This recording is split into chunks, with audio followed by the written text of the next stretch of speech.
I hadn't planned on spending the night at the cabin. It was supposed to be a quick trip, a short break from the city, a couple of days in the woods to clear my head. I'd been working nonstop for months, and my brain felt like it was on fire. I wanted to be alone, to disconnect. The cabin was an old family property, something my grandfather had built years ago. It wasn't fancy, but it was sturdy. I'd been there a few times before, always during the day, never overnight. This time I thought I'd stay. Just one night, maybe two. I arrived late in the afternoon, the sun hanging low in the sky as I drove down the narrow dirt road. The forest surrounded the path like a wall of green, thick and dark.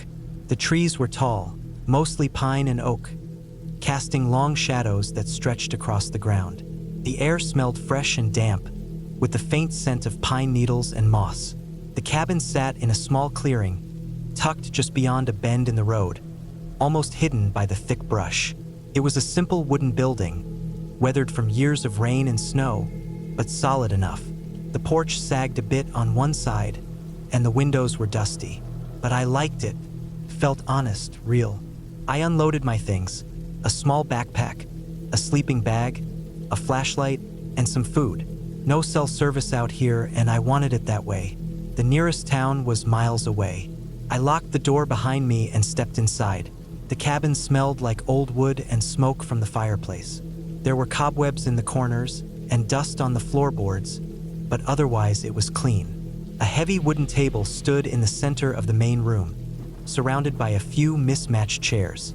A rusted stove sat against one wall, and next to it, the old stone fireplace. I set my pack down and opened the windows to let in some fresh air. The late afternoon light spilled through the glass, casting patterns on the floor. Outside, birds chirped softly, and the wind whispered through the trees. The sounds were peaceful, calming. I felt a strange kind of relief to be so far from the noise and lights of the city. After a quick meal of canned beans and crackers, I built a fire in the fireplace. It took longer than I expected. Some of the wood was damp, and the smoke crept back into the room before the flames caught properly. Eventually, the fire roared, filling the cabin with warmth and light. I sat on an old wooden chair, staring into the flames. The quiet was deep here. No cars, no distant sirens, no hum of electricity, just the crackle of the fire and the faint rustling of leaves outside. I wasn't tired yet, so I decided to explore the property. The clearing around the cabin was small but wild. A few old apple trees grew near the edge, their branches gnarled and bare from the coming winter. The ground was soft underfoot, covered in a mix of pine needles, fallen leaves, and patches of mud. I walked toward the small stream that ran through the woods nearby, its water dark and cold as it twisted between mossy rocks. The sun dropped lower, and the shadows grew longer. The forest began to take on a different character at dusk. The sounds changed too. Birds quieted down, replaced by the low calls of frogs and insects. Somewhere in the distance, I heard a branch snap, probably a deer or some other animal moving through the underbrush. The air grew cooler, and I pulled my jacket tighter around me. I headed back to the cabin as the sky faded to a deep navy. The first stars appeared, faint pinpricks of light overhead. I closed the windows and double-checked the locks on the door. Then I settled down near the fire again. My plan was to sleep early. I felt the exhaustion catching up with me. As night deepened, the sounds of the forest became louder, sharper. The wind picked up, making the trees sway and creak. Every now and then, I heard a louder crack, like a branch breaking under weight. It made my skin crawl a little, but I reminded myself it was normal out here. Animals, falling branches, the forest being itself. After an hour or two, the fire burned low. I added some more wood and watched the flames dance, hypnotic and warm. Then I felt it, the unmistakable sound of footsteps outside. Slow, deliberate, heavy steps on the dry leaves just beyond the porch. My heart stopped for a second. I wasn't expecting anyone. No one else lived nearby. The road was barely traveled. The nearest neighbor was at least a mile away through dense woods. I held my breath and listened. The steps moved carefully, pacing back and forth just out of sight. I could hear the faint rustle of underbrush. The hairs on the back of my neck stood up. I wanted to tell myself it was a deer or a wild animal, but the weight of those footsteps sounded too heavy for a deer. They were too slow, too cautious. I reached for my flashlight on the table. The beam cut through the darkness as I stood and moved toward the door. I unlatched the lock quietly and cracked the door open just enough to peek outside. The porch was dark and empty. No sign of anyone. I scanned the trees with the light, but all I saw were shadows and the faint outlines of branches. No figure, no movement. I closed the door and locked it again, trying to steady my breathing. Maybe I'd imagined it. Maybe the wind had shifted some branches or something had fallen. I sat back down, but I couldn't shake the feeling that I was being watched. The forest felt different now, heavier. The darkness seemed thicker, like it was pressing against the windows and walls. I kept the fire going, piling on wood to make the room bright and warm. The night dragged on. I tried to stay awake, telling myself to keep alert. Every creak or snap outside made me jump. At some point, I heard a faint scraping sound against the side of the cabin, like nails or claws dragging slowly along the wooden wall. I froze, staring at the window where the noise came from. The scraping continued, slow and deliberate, moving from one side of the cabin to the other. It wasn't fast enough to be a small animal running by. It was deliberate. I felt my stomach twist into knots. Whoever or whatever was out there wanted me to know it was there. I grabbed the heavy iron poker that sat by the fireplace. If someone tried to break in, I'd be ready. My mind raced through all the possible explanations. Could it be a hunter? Some stranger lost or drunk? Or worse, someone with bad intentions? The noise stopped abruptly, like it had never been there. I strained to hear anything else, but only the sound of the fire remained. I stayed on edge until dawn, never fully relaxing. The morning light was a relief. I opened the door and stepped outside carefully. Nothing looked disturbed. No footprints in the soft earth. No broken branches or torn bushes. The scraping marks on the wall were faint but real, thin scratches in the wood, like from sharp claws or nails. They hadn't been there the day before. I tried to calm down, telling myself the scratches might be from a bear or some other animal marking territory.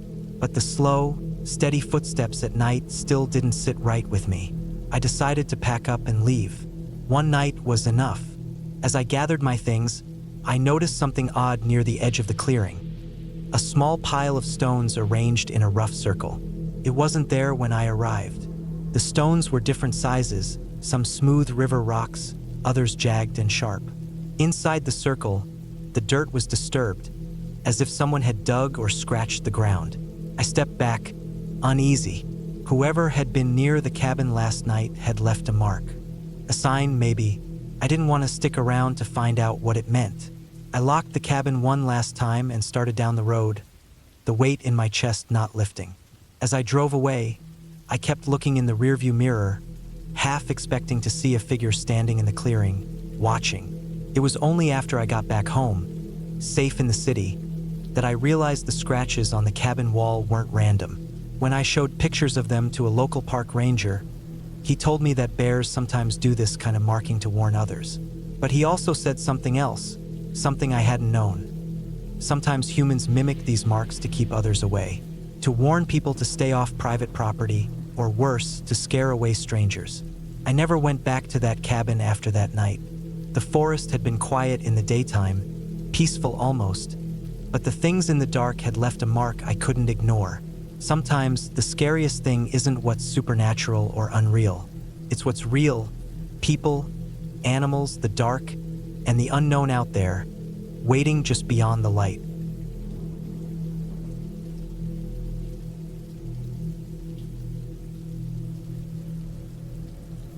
I didn't plan to stay in that cabin alone. Actually, I never planned to go there at all. But life has a way of pushing you into unexpected situations. It was a place I'd heard about from a coworker, an old family cabin deep in the woods of northern Vermont. They mentioned it once in passing, said it was theirs but unused for years. They said I could use it for a weekend getaway if I wanted some quiet. I was tired and stressed from work, so I said yes. not thinking much about it. When I arrived, it was late afternoon in early October. The leaves were just starting to turn, orange and red and gold, making the dirt road to the cabin look like a colorful tunnel. I drove my old sedan slowly down the narrow path. The forest was thick and silent except for the crunch of leaves under the tires. No other cars had been here in a while, judging by the dust on the road. The cabin sat in a small clearing, surrounded on all sides by tall pines and maples. It was a simple, one-story wooden structure, weathered but solid. The porch was sagging a bit, and the windows were dirty. I could see a woodpile stacked by the door and a rusty metal chimney pipe sticking out of the roof. The place smelled faintly of old pine and damp wood. I parked and got out, stretching after the long drive. The quiet was almost total, except for a light breeze shaking the leaves and the distant call of a bird somewhere high in the trees. I grabbed my bag and unlocked the front door with the key my coworker had left me. The door creaked on rusty hinges as I stepped inside. The cabin's interior was dark but clean. Dust coated the furniture, but nothing looked broken. The kitchen was small and basic, with a wood stove, a sink, and a fridge that I wasn't sure still worked. A worn couch faced a small stone fireplace. I found a box of firewood by the back door and stacked it inside near the stove. There were a few cans of food and some dry goods in the cupboards. No running water, the faucet didn't work, and the sink was just a basin with a pipe that looked disconnected. I set my bag down and opened the windows to let in fresh air. The sun was sinking low now, casting long shadows through the trees. The forest outside looked both beautiful and a little menacing in the fading light. I could already feel the loneliness settling in, but I told myself it was good for me. I needed time to think. The first night was uneventful. I built a fire in the wood stove, which took some effort, but after a few tries I got a steady flame going. I ate some canned beans and bread, then sat near the fire reading a book I'd brought. The quiet was deep. No sounds of traffic, no dogs barking, no planes overhead, just the occasional pop and crackle of the fire and the wind brushing the trees outside. When I finally went to bed, I was tired and fell asleep quickly. The small bedroom was cold but cozy with a thick blanket. I left the windows cracked open just a little, wanting the cool night air. Around 3 a.m., I woke up suddenly. It wasn't a bad dream or a noise, just a feeling, like something wasn't right. The cabin was completely silent except for the faint whistle of wind outside. I lay still, eyes wide open, listening hard. Then I heard it. A low, slow knocking came from outside the cabin at the front door. Not a loud knock, but deliberate, slow, one knock every 5 seconds. I froze, my heart pounding. I tried to convince myself it was just a tree branch hitting the door, but the knocking was too steady, too deliberate. I waited to hear it again. 1, 2, 3, knock. Then silence.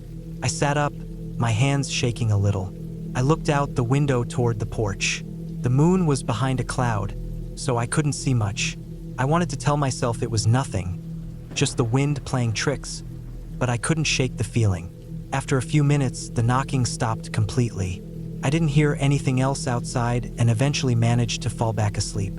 When I woke, the cabin was bright with sunlight. I went outside to check the door and porch. Nothing was there. No footprints in the dirt. No signs that anyone had been around. The woodpile was untouched. The door was still locked from the inside, exactly how I'd left it. I walked a little around the clearing. The forest was peaceful again. I figured maybe some animal had been knocking, or maybe a branch had fallen and hit the door in a way that sounded like knocking. I tried to put it behind me and went about the day. I made coffee on the stove, boiled water for oatmeal, and explored the small clearing around the cabin. A thin trail led into the woods, barely noticeable, but I was curious. I followed it a bit, stepping carefully over roots and rocks. The forest was dense and quiet. Birds chirped, but no other sounds. As afternoon came, I went back to the cabin and decided to take a nap before dinner. Around 4 p.m., I woke to a noise again. This time, it wasn't outside, but inside the cabin. I was in the small living room when I heard a faint scraping sound coming from the kitchen. It was soft but clear, like metal scraping wood. I stood still, listening. The sound stopped immediately. I checked the kitchen. Nothing was out of place. The old stove was cold. The cupboards were all shut. I opened and closed a few doors. Nothing moved or seemed disturbed. I tried to shrug it off but couldn't stop feeling uneasy. I sat back down near the window watching the forest. The sunlight filtered through the branches, making everything look golden. Still, the quiet felt heavy. That night, I decided to sleep with the front door locked and the windows closed tight. I put extra firewood on the stove to keep warm. I didn't want to hear any strange noises outside. Around 2 a.m., I woke up again, this time because I heard footsteps. Soft, slow footsteps just outside the cabin. They sounded like someone was pacing back and forth on the porch. I stayed frozen in bed, listening hard. I didn't want to look out the window or open the door. The footsteps continued for maybe 5 minutes, then stopped. After a long silence, I heard a slow, deliberate scraping again, this time at the back door. It was like someone dragging a piece of metal against the wooden frame. I was scared but stayed quiet. The noise stopped after a minute. I heard nothing more and eventually fell asleep, exhausted. I got up early, my mind racing. I knew someone or something had been around the cabin at night, but who and why? I looked closely at the doors and windows. No broken locks or scratches on the wood. No footprints in the dirt outside, despite the wet ground from last night's rain. It was as if whoever had been there was careful not to leave traces. I decided I needed to leave, but my car was a 20-minute drive down the dirt road. I wasn't sure if I wanted to walk out in daylight or wait till night and risk another visit. While packing my bag, I found something I hadn't noticed before. A small, thin wire looped around the handle of the back door. It was old, rusty, and barely visible unless you looked closely. I pulled it off and examined it. It looked like part of a tripwire or a makeshift alarm system. My stomach dropped. Someone had been here recently and set this up. For what? To keep someone out? Or to warn someone if I tried to leave? My mind started spinning with possibilities. Maybe someone was living nearby, watching the cabin. Maybe the forest wasn't as empty as it seemed. I decided to leave immediately. I didn't want to wait any longer. I locked the cabin doors, grabbed my bag, and started walking down the dirt road toward my car. The trees pressed in close, blocking most of the sky. The air smelled damp and cold. The walk was slow and tense. Every sound made me jump. A branch snapping, a bird calling. I kept turning my head, looking for any sign I was being followed. About 10 minutes in, I heard the sound of footsteps behind me. Not just my own, but another set. Slow, careful steps matching my pace. I stopped and looked back. No one there. I started walking again faster, but the footsteps matched me again. Heart pounding, I broke into a run. I could hear branches snapping behind me now. Someone or something was chasing me. I didn't stop. I ran hard, dodging roots and rocks, trying not to fall. The road curved through the trees, and I could see my car's headlights in the distance. I didn't look back again until I was inside the car, doors locked, engine running. I drove off fast, not looking in the rearview mirror. The headlights behind me disappeared after a minute or two. I called the coworker who owned the cabin. I told them I couldn't stay there and asked if anyone else had been using the place. They said no, that the cabin had been empty for years. After that, I reported what happened to the local ranger station. They said they'd send someone to check it out. Later, I learned the area had been used recently by a group of illegal hunters and poachers who operated at night. They set up traps and alarms to keep people away. The knocking and scraping were probably them checking the doors and perimeter. They'd been hiding in the woods nearby and watching the cabin for intruders. I realized how dangerous the situation had been. I had been lucky to get away without any real confrontation. That experience changed how I view the wilderness. It isn't just peaceful nature out there. Sometimes it's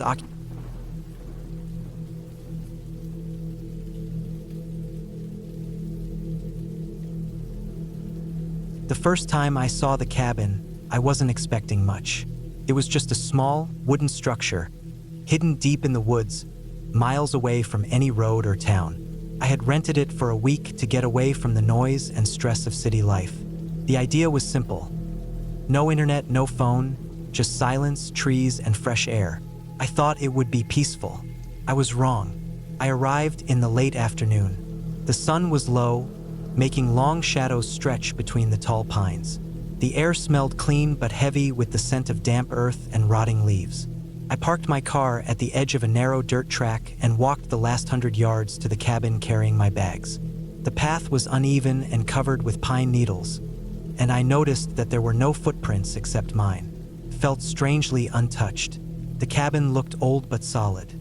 The wood was weathered gray, the roof sagged a little, and the windows were dusty. There was a small porch with a rickety chair and a rusty metal lantern hanging beside the door. No electricity, no phone lines, just a simple locked door. Inside, it was dark and smelled like old wood and something faintly sour. Dust coated the floorboards and the furniture. The cabin was sparse.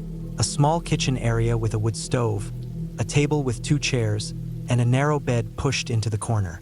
There was a small pile of firewood stacked near the door and a bucket for water. I dropped my bags, unlocked the windows to let in light and fresh air, and started to get settled. I planned to stay there alone for the week. No distractions, no visitors. Just me, the cabin, and the forest. That first night was colder than I expected. I built a fire in the stove and wrapped myself in a blanket. The walls creaked as the wind whispered outside, and every few minutes, I heard the faint snap of twigs or the rustle of leaves. I told myself it was just the usual sounds of the forest. I wasn't worried. I was tired from the drive and soon fell asleep. The next day, I decided to explore the area around the cabin. I walked along a narrow trail I found near the back, which led deeper into the woods. The trees were tall and thick, and the ground was soft with moss. Birds sang quietly, and squirrels darted between the branches. Everything looked normal. I walked for about 2 miles, noticing old tire tracks half covered by leaves, a broken fence, and an old rusted metal barrel lying on its side. Nothing unusual, just signs that someone had been here years ago. I didn't expect anyone else to be close by. When I returned to the cabin, the sun was setting. The sky was a deep orange, turning purple. I started a fire again and prepared a simple dinner of canned beans and bread. I sat near the stove, listening to the forest settle into night. Around 10 p.m., as the fire died down, I noticed something strange. There was a faint light moving between the trees. It wasn't steady, more like a flicker, a glow that appeared and disappeared. I got up and went outside, but the light vanished. I stood there for a long time, looking into the dark woods. No animals moved, no sounds except the wind.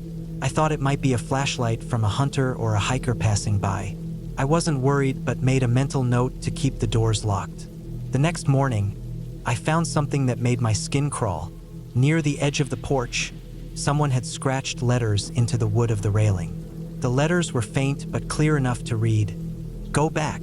I stared at the words, heart pounding. There was no way I had scratched that. I'm careful and I'm not clumsy. I hadn't seen or heard anyone else around. The cabin was supposed to be empty. I looked around for footprints or signs of anyone nearby but found nothing. The forest floor was covered in needles and leaves, and no new prints were visible except mine. I told myself to calm down. Maybe it was old, left by a previous visitor or the owner. Still, the timing was too perfect. I decided to leave the message alone and continued with my day. I explored a little further from the cabin, taking pictures of the trees and an old creek I found. The woods were quiet, almost too quiet. Back at the cabin, I fixed a cup of coffee and tried to relax, but I kept checking the windows. The forest felt heavier now, like it was watching me. That night was worse. I woke up several times to strange sounds, soft footsteps outside, something brushing against the cabin walls. Once, I heard a low thump on the roof. I lay still, heart racing, pretending it was an animal, but the noises went on for hours. At one point, I heard the door handle jiggle. I sat straight up in bed, staring at the door in the dark. It didn't open, but the sound made me jump. I stayed awake the rest of the night, clutching a flashlight and a small pocket knife I had in my bag. Morning brought no relief. I wanted to leave, but the dirt road was slippery with mud from last night's rain. I decided to pack up and drive back as soon as the road dried a little. While packing, I found something else. A small, crudely carved wooden figure, about the size of my hand, hidden under the porch steps. It was shaped like a person but rough and worn. I had not brought it with me, and there was no sign of anyone else. I shoved it into my bag and decided to get out of there fast. I walked to my car, the forest unusually still. The birds were silent, and the air was thick with an uneasy quiet. I glanced back once and thought I saw a shadow moving behind the trees. My heart leapt, but I forced myself to keep walking. The mud made the dirt track slippery, and my car struggled to move up the slope. When I finally got onto the main road, I breathed a sigh of relief. But I wasn't safe yet. On the drive back, I kept seeing things in my peripheral vision. Shapes between the trees, lights flickering like the night before. I tried to tell myself it was tired eyes and shadows playing tricks. When I finally got to a gas station, I stopped and called a friend. I told them I wanted to stay in town for a day or two and wait for the road to dry before returning. That night, in a cheap motel, I couldn't shake the feeling that something was following me. I kept the lights on and doors locked. I checked the wooden figure in my bag. It looked innocent enough, but I threw it in the trash. The next morning, I went to the police station and told them about the cabin, the message, the noises. They took notes but didn't seem too worried. They said it was probably some local kids messing around or hunters. Still, something didn't sit right. After a few days, I returned to the cabin with a friend who knew the area better. We walked the forest, looking for signs of anyone or anything. We found footprints, not animal but human. They were old, maybe weeks, but definitely not mine. We followed them to an old campsite hidden deep in the trees, where we found trash, broken bottles, and an old tent frame. It looked like someone had been living in the woods near the cabin. That explained the strange noises and the message. Someone didn't want visitors near their camp. We reported this to the local rangers, who agreed to check it out. I never stayed in the cabin again. I learned that some places are best left alone, especially when someone is already there, watching, and wanting privacy in the woods. Even now, when I think about that week, I get chills. It wasn't ghosts or fantasy. It was real, people living off the grid, guarding their spot, and not afraid to scare off strangers. The forest is quiet, but it's never empty.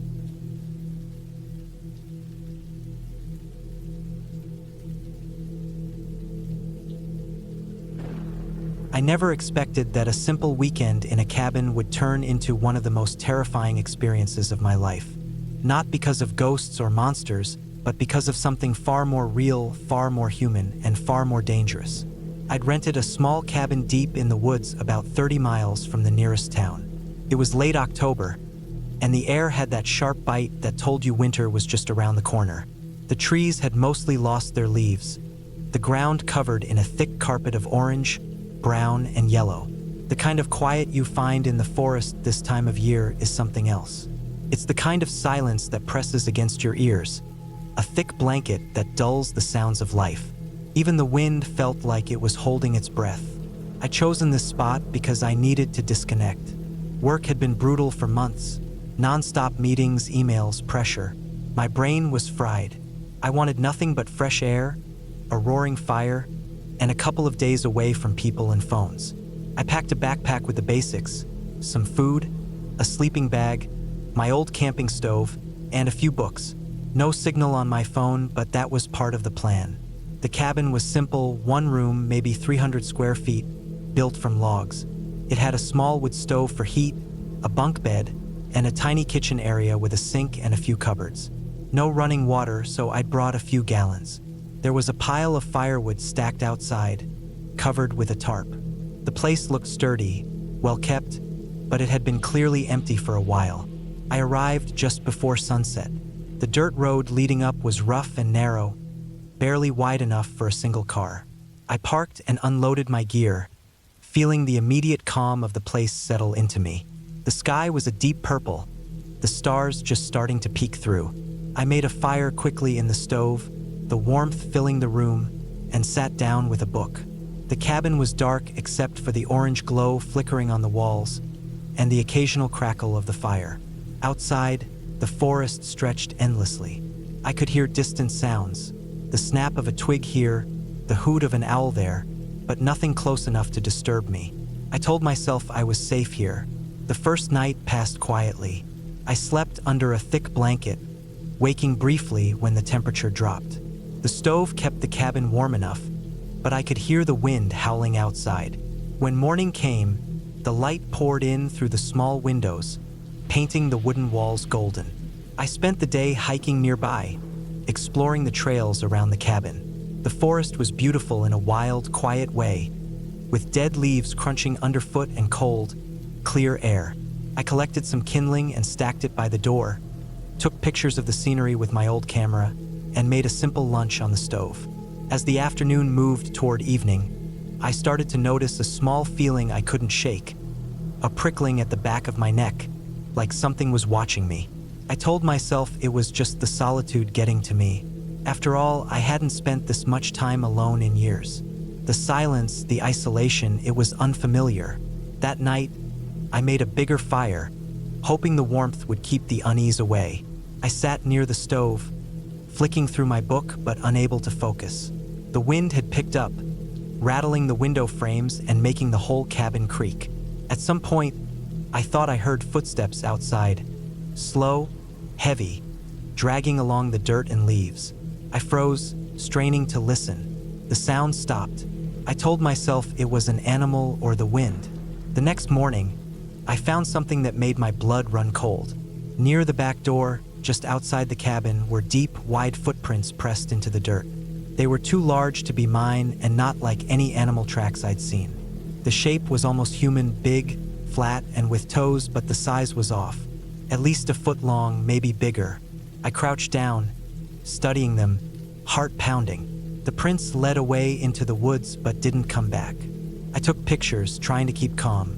I convinced myself it was some local prankster or a hunter who had been around. Still, the feeling of being watched grew stronger. That day, I didn't leave the cabin much. I kept the fire going and double-checked the locks on the doors and windows. I felt silly. The place was so remote. Who else would be here? But the footprints and the noises unsettled me more than I liked to admit. That evening, things took a turn. Just as the sun was setting and the sky grew dark, I heard something pounding against the cabin's walls. At first, it was faint, a dull thud, then louder, like something large hitting the wood with force. I jumped up from my chair and moved toward the window, peeking out into the shadows.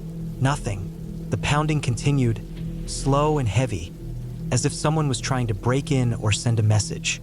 My hands shook as I grabbed a heavy cast iron pan from the kitchen counter, just in case. I moved quietly to the door, looking through the peephole. Nothing but darkness. I didn't want to open it. The pounding stopped suddenly. I waited, heart thumping. Then, from outside, came a low, guttural growl, deep and unnatural. It wasn't like any animal I knew. It was close, right outside the cabin walls. I backed away, sliding down to the floor, clutching the pan. Minutes passed. The silence returned. I stayed awake all night, sitting near the stove, eyes darting to every shadow. Every creak, every whisper of the wind sent my heart racing. At one point, I swore I heard something breathing just outside the door. Morning never felt so good. The next day, I found more signs that someone or something had been around. Branches broken near the windows, scratch marks on the wood, and more giant footprints, some leading right up to the front door. I considered packing up and leaving, but the road back was a long hike. My car was parked miles away, and the forest around me was thick. I needed to stay calm and figure out what was happening. I set traps around the cabin perimeter, simple snares made from cordage and sticks, hoping to catch something or at least make noise if anyone approached. I barricaded the doors with furniture and covered the windows with blankets to block the view inside. Night came again, colder than before. The pounding resumed, harder this time, accompanied by guttural sounds and strange scratches. I sat frozen, heart racing, trying to breathe quietly. The fire was almost out, and I was too scared to move. Then, suddenly, a loud crash. The door shook as if someone tried to force it open. I raised the pan and waited for the worst, but nothing came through. When dawn broke, I was exhausted and terrified. I checked outside and saw the door's wooden frame was splintered, with deep gouges. My barricades had held, but barely. I stayed inside all day, too afraid to move far from the cabin. That night, the pounding turned into something else. Low growls, snarls, and the sound of heavy footsteps circling the cabin, accompanied by the distant howl of wolves. I realized I was trapped. The isolation I sought had turned into a prison. On the third day, my food was running low. The cold was unbearable despite the fire. My phone had no signal and I was too afraid to leave the cabin to check. Around noon, I heard a sharp crack in the forest. At first, it sounded like a branch breaking, but then more footsteps, many footsteps, moving fast, running toward the cabin. I dropped my gear and hid behind the stove. A man burst through the door, covered in dirt and leaves. He looked wild, his clothes torn, face scratched and bloody. He collapsed on the floor, gasping for breath. His eyes were wild with fear. He didn't say anything, just pointed outside. I followed his gaze and saw, through the window, figures moving among the trees, tall, shadowy, and silent. They didn't look like hunters or locals. Their movements were unnatural, slow but deliberate. The man grabbed my arm, pulling me outside. We ran through the woods, dodging trees and thick brush. Behind us, I heard the heavy footsteps, the low growls, and the pounding.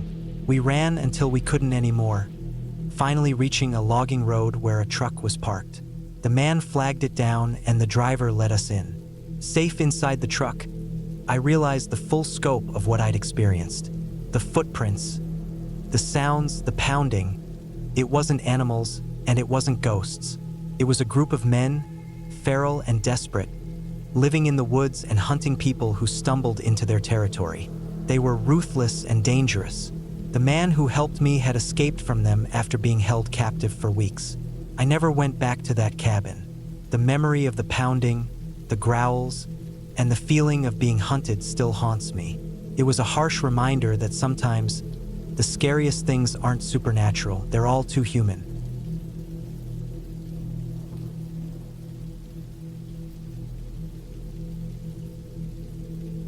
It started as a normal trip. I wanted to get away from the city, the noise, and the endless pressure at work. For a few days, just me and nature. No distractions. I found a small cabin to rent in a remote area deep in the woods, far from any town. The kind of place where you don't get cell phone signal, and the only sound is the wind through the trees and the occasional bird. I'd been camping and hiking before, so I figured this would be easy. The cabin was simple. A one-room wooden shack with a small porch, a fireplace, and a bed. It was nothing fancy, but it had all the basics. The owner told me it was isolated, but I didn't mind. That's what I wanted, peace and quiet. I arrived in the late afternoon after a long drive. The sun was already low, casting long shadows through the trees. The dirt road to the cabin was rough with rocks and potholes. I had to drive slowly. When I finally pulled up, I noticed how quiet everything was. No cars, no people, just the forest. I unpacked my things and started to explore the cabin. The wood smelled old but not rotten. The windows were dusty but intact. There was a small stack of firewood by the door. The fireplace looked like it hadn't been used for a while, but I felt sure it would work fine. I brought in my backpack with supplies: food, water, a lantern, matches, and a knife. The first night passed without anything unusual. I built a fire in the fireplace, cooked some simple food on a small camping stove I brought, and sat by the fire reading a book I brought along. Outside, the wind whispered through the trees, and the occasional owl hooted somewhere in the distance. I felt relaxed. This was exactly what I needed. The second day, I woke early and went for a hike on a nearby trail. The woods were thick with tall pine trees and underbrush.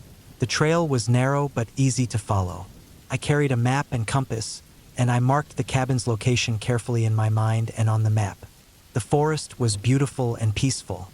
I didn't see any other people. I noticed signs of animals: deer tracks, broken branches, and scattered pine cones. I kept my phone off most of the time, wanting to disconnect completely. As the sun set, I returned to the cabin.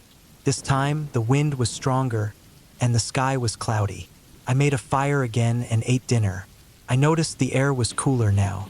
I wrapped myself in a thick blanket and sat by the fire. That night, I heard something different. A faint noise, like footsteps, outside the cabin.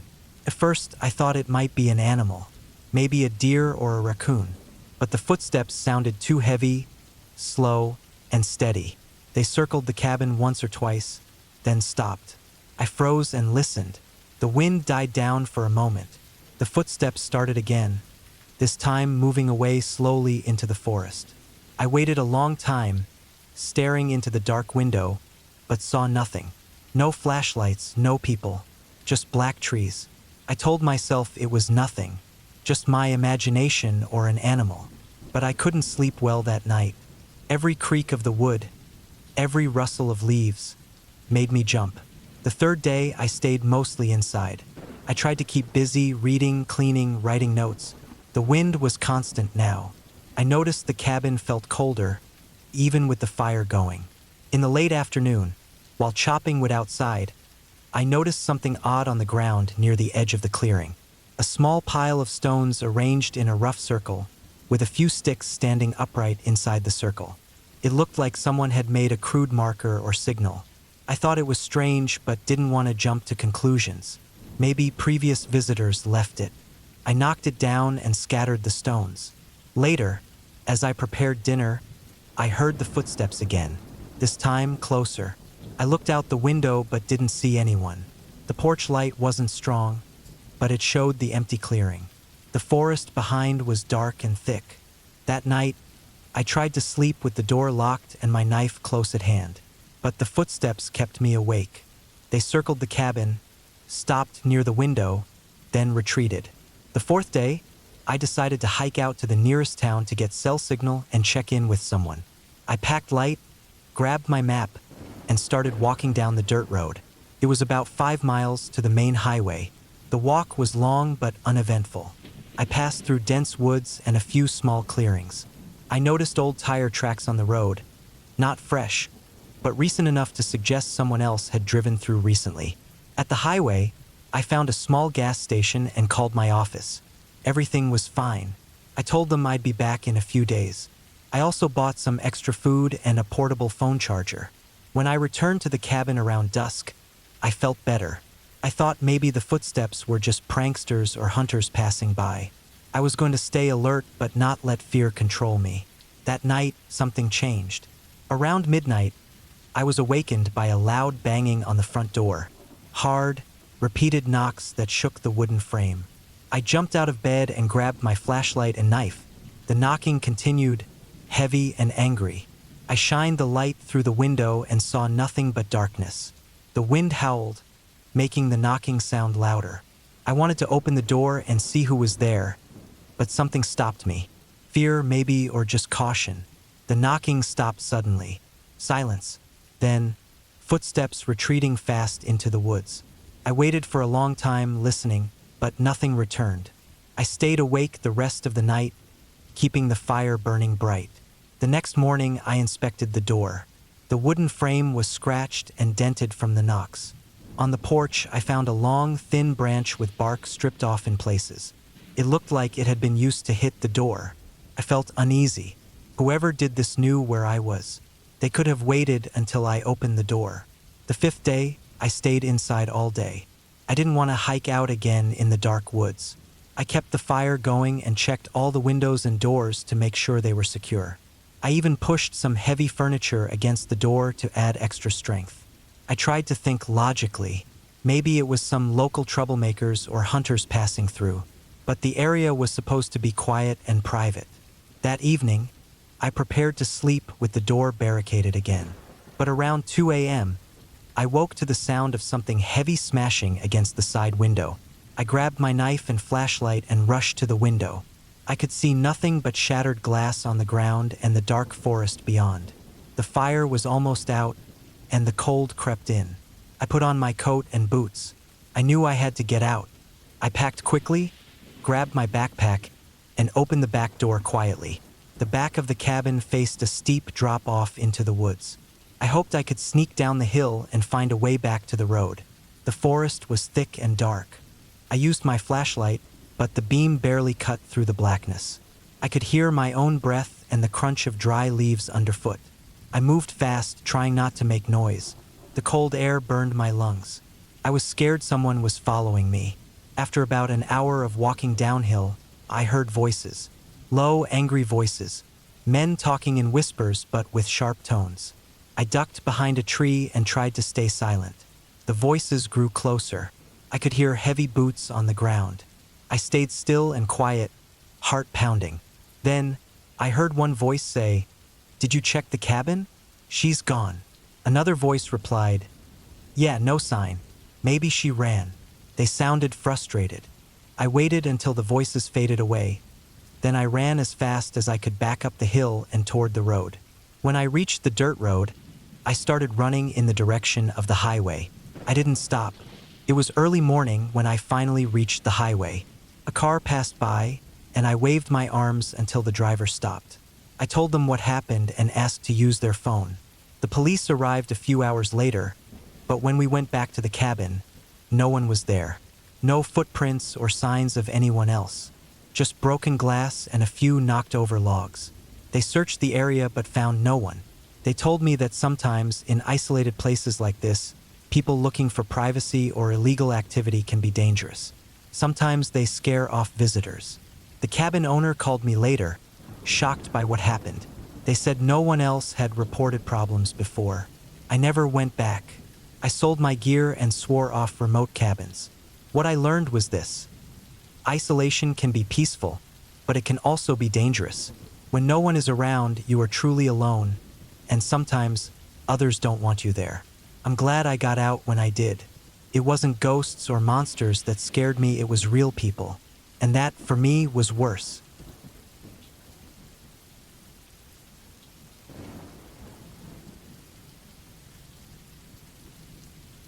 It was late October when I decided to spend a few days alone in the woods.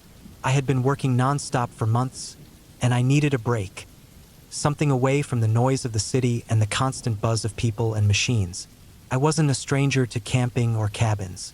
Over the years, I'd been on many trips, sometimes with friends, sometimes alone. I was confident in my skills and knowledge of the outdoors. But this trip, I told myself, would be different. Just me. An old cabin I found listed on a small rental site, deep in a remote forest. The place was about a 4-hour drive from my apartment. It was tucked away in a national forest, nowhere near any big towns or even small villages. The GPS stopped working well after the last turnoff, and the road became nothing more than a bumpy dirt track, with rocks and fallen branches everywhere. I drove slowly, watching every inch of the road. I had packed all the essentials: food, water, a small stove, a heavy sleeping bag, first aid kit, extra clothes, batteries, and a few books. I also took a good flashlight and a basic hunting knife just in case. The cabin was everything the listing promised. Small and old, but solid. Built mostly from rough logs, with a metal roof and a stone chimney. It had one main room, a tiny kitchen corner, a wood stove, and a small loft where the bed was. No electricity or running water, just a well pump outside and a bucket for water. It was perfect for what I wanted. Quiet, away from distractions, with only nature around. I arrived in the late afternoon. The sun was already lowering behind the tall pine trees, casting long shadows across the forest floor. The air was crisp and cool, smelling like pine needles, damp earth, and with smoke from a distant fire somewhere else in the woods. I parked my car near the cabin and unloaded my gear. I took some time to walk around the place, checking the windows and doors, making sure everything was in order. The only sounds were the wind rustling the needles and the distant calls of birds. I set up the fire pit outside and gathered some dry wood from around the area. I didn't want to use the cabin's wood stove until night because I wanted to keep things simple for the first evening. After building a decent fire, I cooked a simple meal on a small camping stove I brought. A can of chili heated with some bread and ate it by the fire. The crackling flames and the quiet of the forest made me feel calm, like I was really away from the world. As night fell, I went inside and lit the oil lamp that was hanging by the door. the cabin filled with a warm yellow light. I stacked some wood for the stove and started a small fire inside. The warmth spread quickly, and I settled into the old wooden chair, feeling the rough grain of the armrests under my fingers. Outside, the wind had picked up. The trees swayed and creaked, their branches scratching against each other like old bones. It was an eerie sound, but not unexpected. I was used to it. I read for a while, the small lamp casting shadows on the walls. Eventually, I felt tired and climbed up into the loft. The mattress was thin, but the sleeping bag was thick enough to keep me warm. I shut my eyes, expecting to drift quickly to sleep, but the forest outside was restless. At first, I heard nothing unusual, just the wind and some distant animal calls. But then, around midnight, I woke up suddenly. There was a strange noise outside, something low and rhythmic, almost like a heavy footstep or a slow thump on the ground. I froze and listened carefully. The noise stopped. I waited a few minutes, but nothing else came. I told myself it was just an animal, maybe a deer stepping on a fallen log or some branch. But the sound was too heavy and slow for a deer or a small animal. It felt deliberate, like someone or something was moving outside the cabin, just beyond the edge of the firelight. I got out of bed quietly and grabbed my flashlight. I unzipped the sleeping bag and slipped into my boots. The cabin floor creaked under my weight. I moved slowly toward the door and peered outside. The fire pit was just a few steps away, but no fire was burning now. The moon was bright and cast clear shadows on the ground. I shined the flashlight around, focusing on the forest edges and the dirt road leading to the cabin. Nothing moved.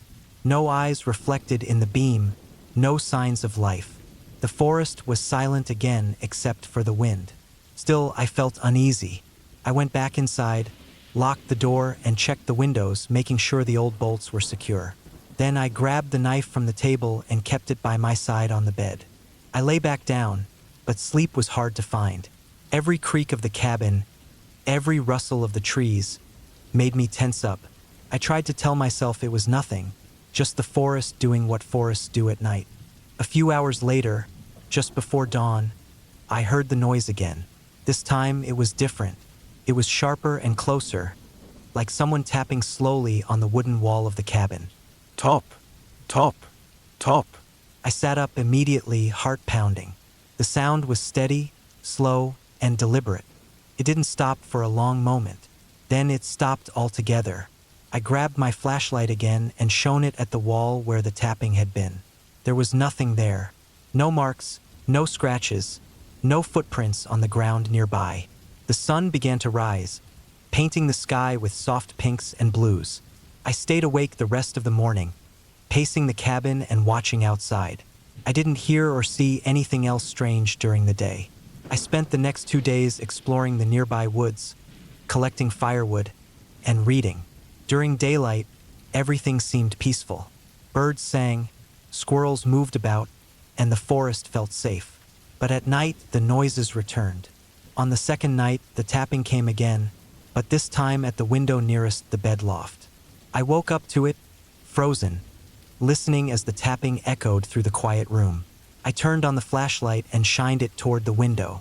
Outside, I could see the branches of a tree just a few feet from the glass, moving slightly in the wind. Maybe it was the branches tapping the window. I stood up and pulled the curtain aside. The branches were thin, and they seemed too soft to make the solid tapping sound I had heard. I rubbed my eyes and stepped outside to look closer. The ground was wet with dew, and the forest was calm. I scanned the trees around the cabin but saw nothing unusual. No footprints, no discarded objects. It was as if the sound was coming from nowhere. That night, I didn't sleep well. Every little noise startled me. I kept the knife next to me, and the flashlight charged beside my bed. The third night was worse. Just after midnight, I was woken up by a loud noise, something heavy hitting the door. Not once, but 3 times in quick succession. Boom, boom, boom. My heart raced. I was wide awake instantly, sweating despite the cold air. I grabbed the flashlight and swung it toward the door. Nothing. No one there. I slowly approached, keeping my knife ready. I opened the door cautiously. Outside, the dirt road lay empty. No footprints, no tiramarcs, no animals. The trees around the cabin were still. I stepped out and looked around, shining my light into the darkness. The wind was calm now. I checked the door. The wooden frame had no damage, no signs of forced entry, just the loud bangs I had heard. I thought maybe a branch had fallen or an animal had knocked something over, but I saw nothing. I locked the door again, went back inside, and sat down by the fire stove, trying to calm my shaking hands. It was clear that something was out there in the woods. Something was trying to scare me, but why? I didn't have any cell signal, so I couldn't call anyone. My car was parked half a mile down the dirt road. I thought about driving back immediately in the daylight, but I wanted to prove to myself that I could handle this, that I wasn't going to be scared off by noises or the unknown. So I stayed. That morning, after a restless night, I noticed something strange near the fire pit. On the ground, there was a small pile of dirt and leaves arranged carefully, almost like someone had dug up a small hole and then covered it back again. I hadn't done it. I was sure. I looked around for footprints, but the ground was soft and muddied from the previous night's rain. There were some vague shapes, but nothing clear. I checked the perimeter of the cabin carefully. A few feet from the back door, I found faint footprints. They looked like heavy boots, too big for me or any normal hiker. The prints led into the forest and disappeared. I felt a chill. Someone had been close to my cabin, walking around in the dark. That night, I made a decision.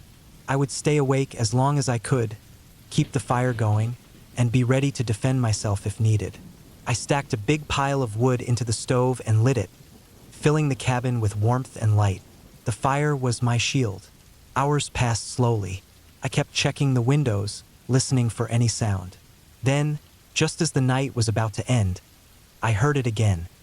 Footsteps, slow and heavy, walking around the cabin. This time, I grabbed my flashlight and stepped outside to confront whoever or whatever was out there. The cold air hit me hard. My breath came out in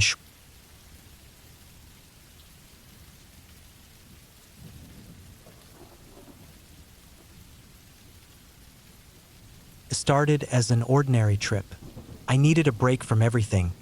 Work, the city, noise, and all the demands that piled up like the weight of winter snow. I wanted something quiet, something remote. So, I booked a cabin up in the woods about 5 hours north. It was supposed to be simple. No internet, no phone service, just me and the forest. The drive was long and winding, the last hour turning into narrow dirt roads with trees crowding in on both sides. I remember the way the sunlight filtered through the thick branches, throwing jagged shadows across the windshield. Felt good at first, like getting away from the world for a while. The cabin was nothing fancy, just a small wooden building with a porch that creaked a little when you walked on it. It had a wood stove, a small kitchen, a bunk bed, and a rusty old lantern hanging near the door. The smell inside was that earthy wood scent mixed with a faint trace of dampness, like the forest had pressed itself inside the walls. I unpacked the few things I'd brought. Some clothes, canned food, a little firewood stacked outside, and a couple of books. My plan was simple: spend the day hiking, come back, start a fire, eat something, then read or sleep early. The first day was peaceful. The woods were alive with the sounds of birds and the rustle of small animals in the underbrush. The trees were tall and thick, with patches of moss covering their trunks. I walked a good 5 miles on a rough trail that disappeared and reappeared among the trees. There was a small stream I crossed by stepping on rocks slick with algae. I felt good, tired but satisfied. When I got back, I gathered some dry wood, started the fire, and sat by the stove to warm myself. The first night was quiet. The sounds of the forest felt natural, like a living lullaby. The cabin didn't have electricity, so I used the lantern and read a bit before falling asleep. I remember feeling safe, secure even. That was before the noises started. On the second night, after I'd gone to bed, I woke up to a strange sound outside. At first, I thought it was just the wind or maybe a branch scraping against the cabin. But then I heard something heavier, the slow, crunching steps of something moving through the dry leaves. It was steady and slow, as if something was walking around the cabin, pacing back and forth. I froze, listening hard. The sound stopped after a few minutes, but I couldn't get back to sleep right away. I kept imagining all sorts of things, wild animals or worse. In the morning, I looked around the outside of the cabin carefully. There were no obvious signs of animals digging or claw marks on the door or windows. The ground was covered with dry leaves, but I didn't see any fresh footprints or tracks. Still, the feeling that something had been right outside didn't go away. The next day, I decided to hike further into the woods, away from the cabin. The trail was tougher, and I had to scramble over fallen logs and roots that snatched at my boots. I carried a small knife with me just in case. After a few hours, I found a small clearing with a patch of wild berries and sat down to rest. I felt a little calmer out there, away from the cabin that now seemed too quiet in a strange way. When I got back to the cabin, the sun was already low. I collected some wood, started a fire, and cooked a simple meal of canned beans and bread. The sky darkened quickly after sunset. The forest sounds seemed louder now, the night alive with the chirping of crickets and the calls of distant owls. I sat close to the fire, feeling the warmth and light pushing back the darkness. Then I heard it again, the crunching footsteps outside. This time they were louder, closer. I didn't move, I just listened. The sounds circled the cabin slowly, as if whoever or whatever was out there was studying the place, checking all sides. It lasted for maybe 10 minutes before fading away. I stayed awake for hours after that, staring out into the black woods beyond the firelight. The trees stood like silent sentinels, their branches barely moving. The air was cold and still. I wondered if the sound could have been a bear or some large animal, but it didn't feel like any animal I knew. Bears usually growl or make noises, and their steps are heavy and uneven. These footsteps were slow and measured, almost deliberate. The next day was restless. I barely ate. I stayed close to the cabin, avoiding going far into the woods. I wanted to leave, but I didn't have the energy to pack and drive back immediately. The isolation started getting to me. The forest felt less like a peaceful escape and more like a trap. That afternoon, I noticed something odd near the back of the cabin. There were small pieces of broken branches and crushed leaves scattered on the ground, but only in a narrow path leading to the edge of the trees. It looked like someone or something had dragged their feet, breaking twigs as they walked carefully. I followed the trail a few steps before it disappeared into thick underbrush. The marks were fresh, no older than a day or two. I went inside, locked the door, and checked all the windows. I felt exposed, vulnerable, like the walls weren't enough to protect me from whatever was out there. That night, I was too anxious to sleep. I sat with the lantern and a baseball bat I found in the corner. I watched the dark woods outside the window. Every sound made my heart jump. The crack of a twig, the rustle of leaves, the distant howl of a coyote. Then something caught my eye. At the edge of the tree line, barely visible in the fading moonlight, was a figure. Not a person exactly, but a shape, tall, thin, and standing completely still. I couldn't make out any details, just the silhouette against the shadows. I held my breath. The figure didn't move for a long time. Then, slowly, it vanished into the darkness. I spent the rest of the night on edge. Every little noise felt like it was right outside the door. I didn't sleep much. The next morning, I found more signs of someone or something having been there. Scratches on the wooden door frame, shallow but distinct. A few small stones piled neatly on the porch steps. I realized someone had been watching the cabin, maybe for days. I considered leaving right away, but I wanted to understand what was happening before I fled. I took pictures of the scratches and the stones with my phone. No signal, but the camera still worked. I wanted proof, something to explain what I was dealing with. That afternoon, I decided to explore the area around the cabin more carefully, hoping to find clues. I moved slowly, watching the trees, the ground, looking for anything unusual. Then I saw it. A small campsite about a half-mile away, hidden under a thick canopy of branches. There were signs someone had been there recently. A fire pit with cold ashes, a torn plastic bag, a makeshift shelter made from tarps and branches. I felt a mix of relief and worry. Relief because at least it wasn't something wild. Worry because it meant someone else was in the woods nearby, someone who might be watching me. I stayed near the edge of the campsite, careful not to disturb anything. I spotted footprints, boot prints, size large, muddied and fresh. The prints led deeper into the forest. That night, the footsteps came again, louder, more frequent, and closer than ever. The pacing was restless, like whoever was out there was impatient or nervous. I stayed inside, keeping the door locked and bat in hand. I didn't try to look outside. At one point, I heard a scraping sound on the roof. Something was climbing, moving slowly but surely.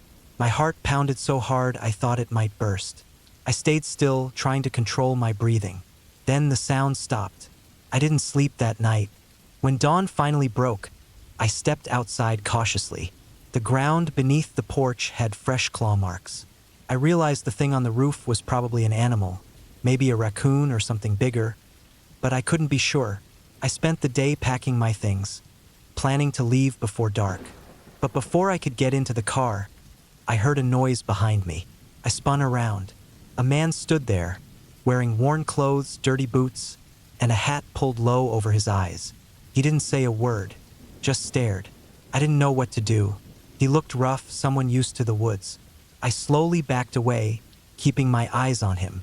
Then he turned and disappeared into the trees without a sound.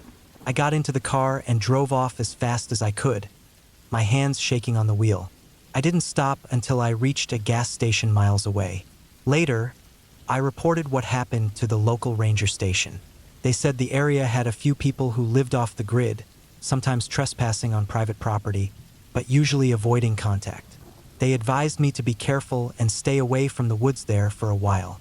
Looking back, I think what scared me the most wasn't some ghost or monster. It was the fact that I was completely alone in a place where someone else was watching me. Someone who lived in the shadows and moved like a ghost, but was all too real. The feeling of being hunted, not by wild animals, but by a person who knew the woods better than I did. The cabin trip was supposed to be a peaceful retreat. Instead, it became a lesson. Nature isn't always kind, and sometimes the most dangerous things aren't animals or storms, but the people we don't see until it's too late.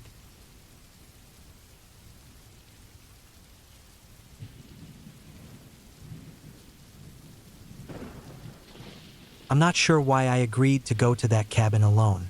I usually prefer camping in a group, especially when it comes to remote places. But something about having my own space for a few days away from the city noise sounded like a good idea. No distractions, no cell service, just me and the woods. I had found the cabin listed on a rental website, isolated, simple, and fairly cheap.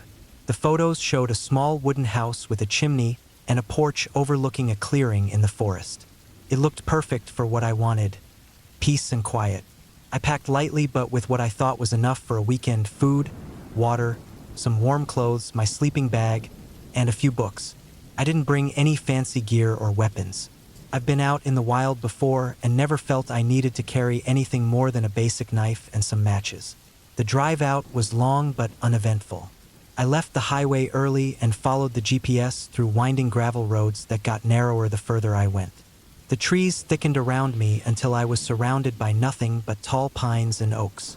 The air smelled fresh and cold, a sharp contrast to the city smog I'd left behind.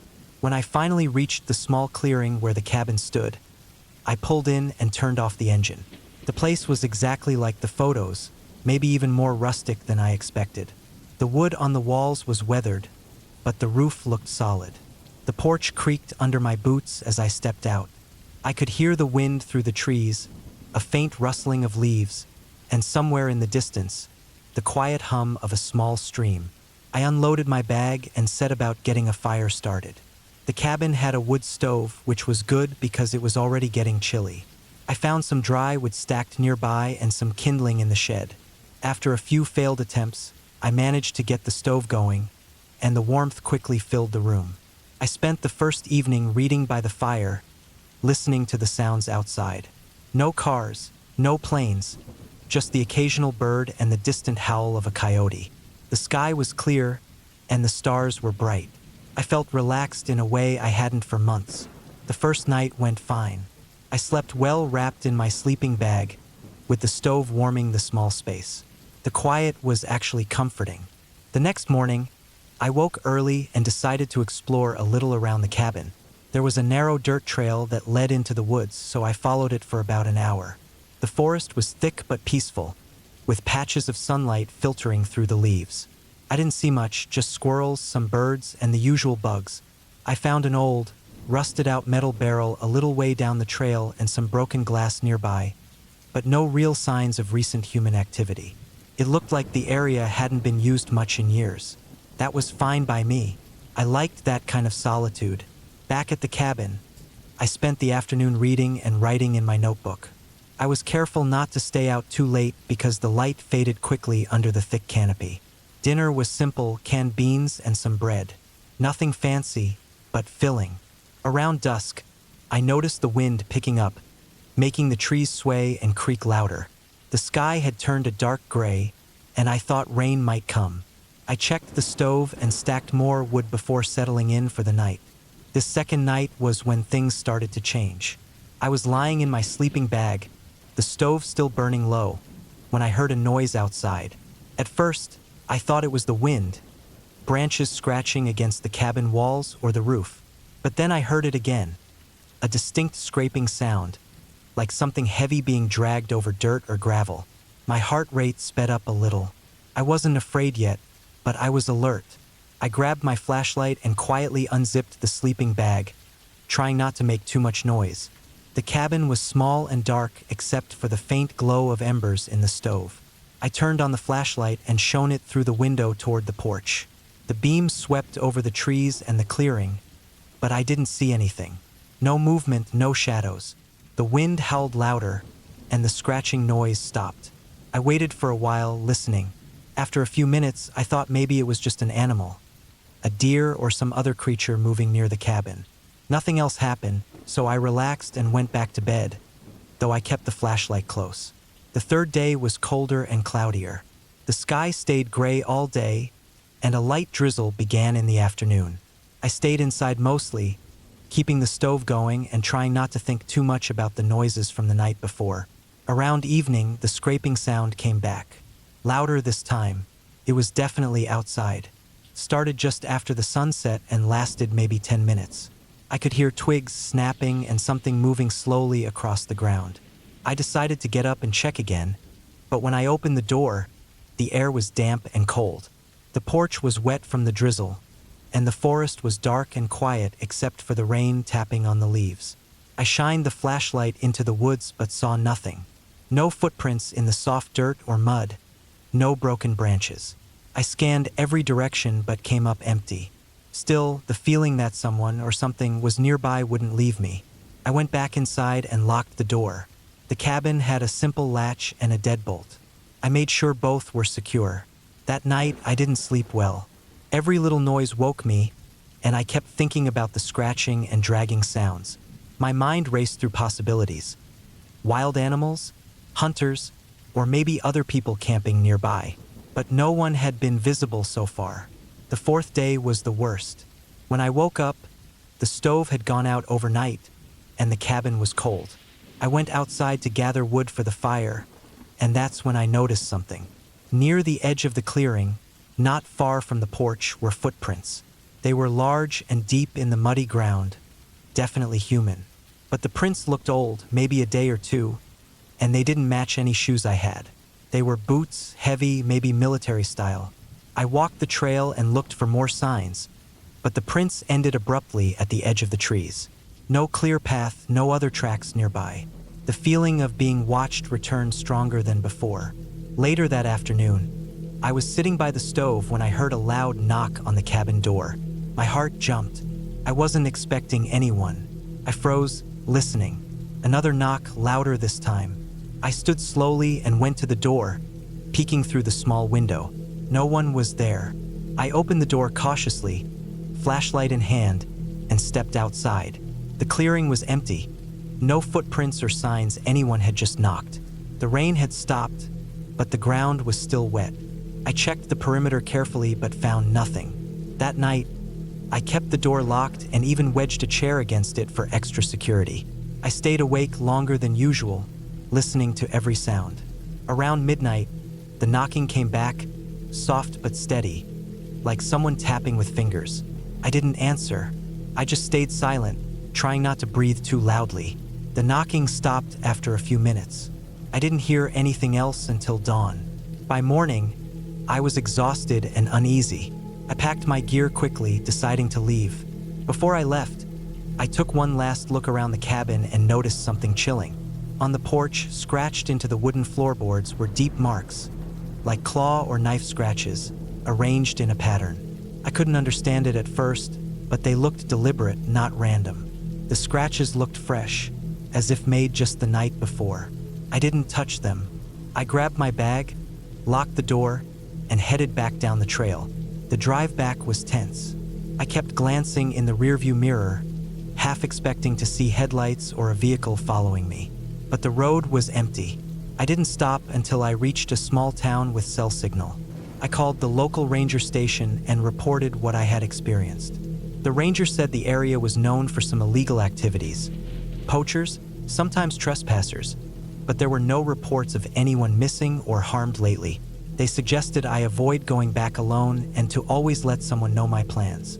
I haven't gone back to that cabin since. I think about those nights a lot. The strange noises, the footprints, the knocking, and those scratches on the porch. I don't believe in ghosts or monsters, but something was definitely there. Something human but dangerous. And that's the last time I tried to get away from the city in complete solitude.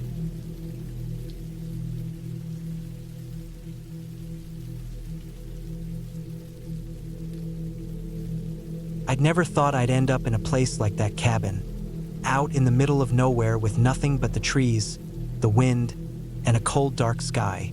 But when the chance came to spend a weekend away from the city, to just clear my head and get some fresh air, I jumped on it. I've always liked the outdoors, camping, hiking, being away from noise.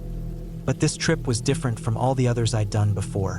What I thought would be peaceful quickly turned into one of the most nerve-wracking experiences of my life. The cabin was supposed to be rustic, simple, and off the grid. A friend had told me about it. A family cabin up north, away from the usual trails and tourists. It was a good 3-hour drive from the nearest town, and the last hour was on a gravel road so rough that even my SUV struggled. By the time I pulled up, the sun was already dipping low, bleeding through the tall pines that crowded the road. The cabin looked older than I expected. Weather-beaten wood, a tin roof dented and rusted, and a porch that creaked under every step. It wasn't what I'd call cozy, more like rough and basic, but it was exactly what I wanted. Alone, quiet, and disconnected. Inside, there was no electricity, just a small wood stove, a few dusty chairs, a metal table, and a bed with a thin mattress. I had brought a few things: a gas lantern, some canned food, water, a first aid kit, and plenty of firewood. I figured that's all I'd need. No cell service either, that was part of the deal. No distractions. After dropping my bags, I got a fire going in the stove. The dry wood caught quickly, filling the small cabin with heat and a smoky smell. Outside, the light was fading fast, and the trees began to blend into the dark. I cooked some beans over the stove, ate quietly, and then sat back, staring into the dancing flames. That's when I first noticed the sound. It was faint at first, almost like a whisper carried by the wind, but distinct enough to stop me cold. I paused, listening. Nothing from the road, no cars, no people. Just the forest, alive with its usual nighttime noises. Crickets, the rustle of leaves, the distant hoot of an owl. But beneath that, something else. A soft, rhythmic tapping. Came from outside, but it didn't sound like an animal. More like something deliberate, like knocking. I stood up, lantern in hand, and went out onto the porch. The cold night air bit into my skin, and the dark felt thick, almost heavy. I scanned the trees all around the cabin. Nothing. No one. No movement. The tapping stopped as suddenly as it started. I shrugged it off, telling myself it was probably a branch knocking against the cabin, or maybe a woodpecker. Still, the feeling of being watched settled into the pit of my stomach. I went back inside, locked the door, and closed the windows tight. I spent the rest of the evening trying to read by the fire, but every few minutes, my attention was drawn back outside. The woods felt too quiet, like the usual nighttime sounds were holding their breath. I kept checking the windows, but all I could see were shadows. By midnight, I was ready for bed, but sleep didn't come easy. I lay on the thin mattress, staring up at the rough wooden ceiling, listening. That tapping returned, only louder this time. And not just tapping, faint footsteps, crunching leaves, dragging sounds. But they were always outside the cabin, never moving closer, always stopping and starting again. I forced myself to get up and look out the window. The lantern on the porch was still burning, casting a dim circle of light, but outside that, the forest was a wall of black. I stood there for what felt like forever, eyes straining to catch movement. The sounds stopped abruptly. The only thing left was the wind, cold and sharp. Eventually, exhaustion won out and I fell asleep. But the next morning, the first thing I noticed was the marks on the porch floor. They were deep scratches, jagged and wide, right outside the door. Not like anything an animal would make. The marks looked like someone had dragged something heavy across the wood. I touched them, feeling the splinters. The wood was raw beneath the old paint. I didn't hear any voices, no people or vehicles on the road. The place was isolated. I should have felt safe, but the scratches unsettled me. The rest of the day, I tried to keep busy. I gathered more firewood from the woods, chopping with my small axe, careful not to lose focus. The woods were dense, the trees close, and the underbrush thick with fallen branches and dry leaves. Every crackle made me jump. I kept an eye on the edges of the forest, as if expecting to see someone or something. Nolak. That night, the tapping and noises came back, stronger and more frequent. The same rhythm, like someone pacing just beyond the tree line. I tried to tell myself it was a wild animal or the wind playing tricks, but I had been outside long enough to know the sounds of animals in the woods. This wasn't natural.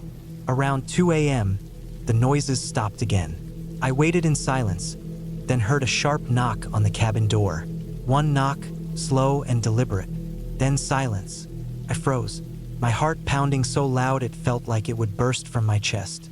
I wanted to ignore it, to tell myself it was a branch or something falling. But the knock was solid, clear. I stayed still, breath held. Nothing else.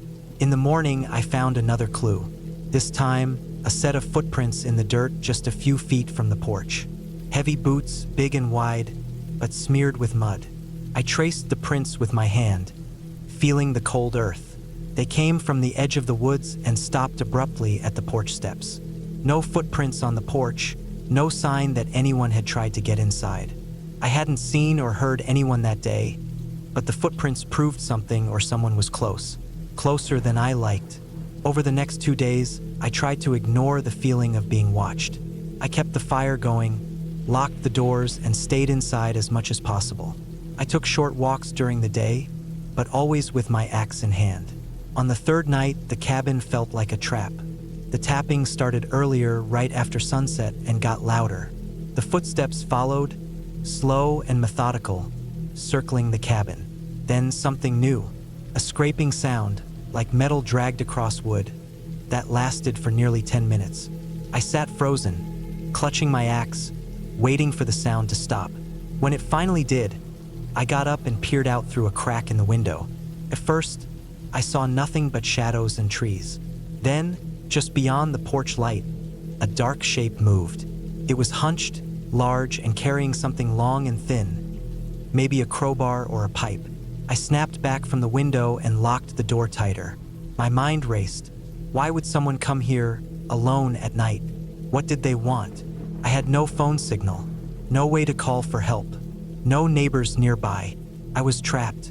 The night stretched out like a long, slow nightmare. Every noise made me jump. Every shadow seemed to move. Then, in the dead silence around 3 a.m., the front door rattled. Hard.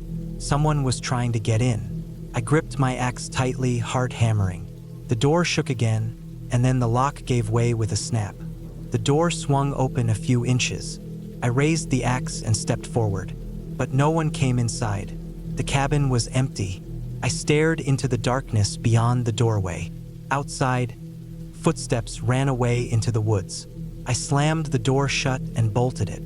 For the rest of the night, I barely slept, sitting by the fire with the axe at my side. Morning finally came and I made a decision. I packed up everything as fast as I could. I didn't want to stay another night. As I drove down the gravel road, the forest closing in on me, I looked back once. No one was there, but I knew I wasn't alone out there. Someone had been watching me, playing a dangerous game. I didn't know why, but I didn't want to find out. The cabin, the scratches, the noises, they weren't supernatural. They were real, and real was scarier than anything else.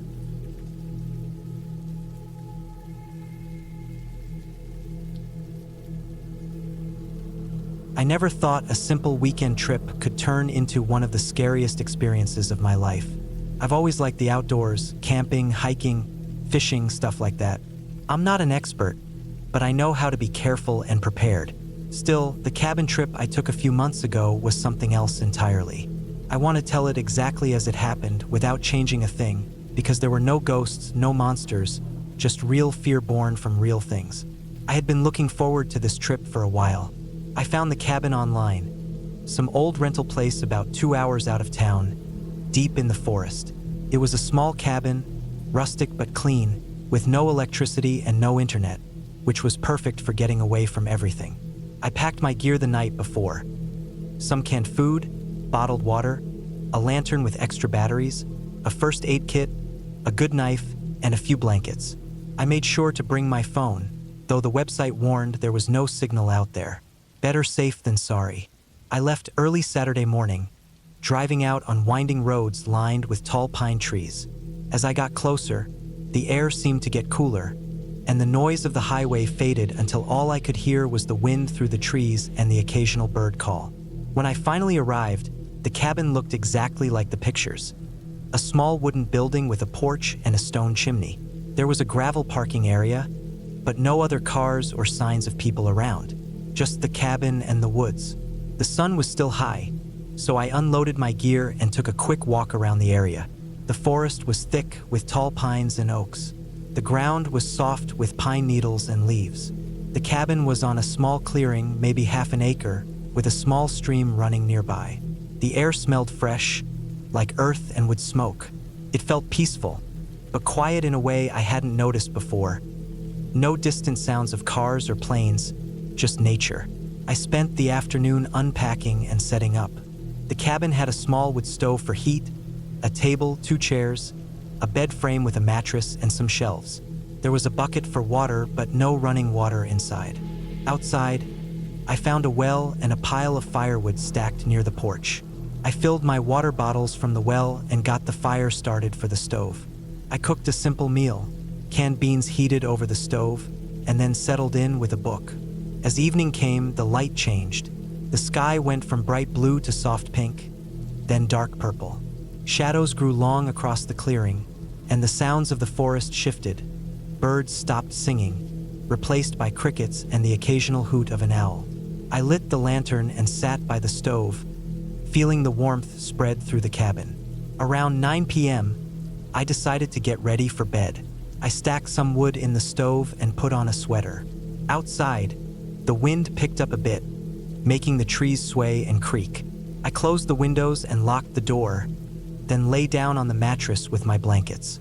It was completely dark inside, except for the faint glow of the lantern. I read for a while, but my eyes grew heavy. I wasn't used to the silence of the woods at night, and my mind started wandering. Then, around 11 p.m., I heard it, the sound of footsteps outside the cabin. Slow, deliberate, coming from the edge of the clearing. At first, I thought it might be an animal. Bears? Deer? Or maybe just raccoons are common around here. But these were heavy, slow steps. Too heavy for a raccoon, too slow for a deer. I froze, heart pounding. The footsteps stopped near the porch. Then, something scratched against the wooden siding, slow and steady. It was faint, but definitely deliberate. I grabbed the flashlight I kept on the table, shined it toward the window, but saw nothing. My mind raced. Maybe someone else was out here? A hunter? A camper? But why would they be creeping around my cabin at night? I thought about calling 911, but my phone had no signal. I was completely alone, trapped in this cabin far from any help. I felt a cold sweat break out across my skin.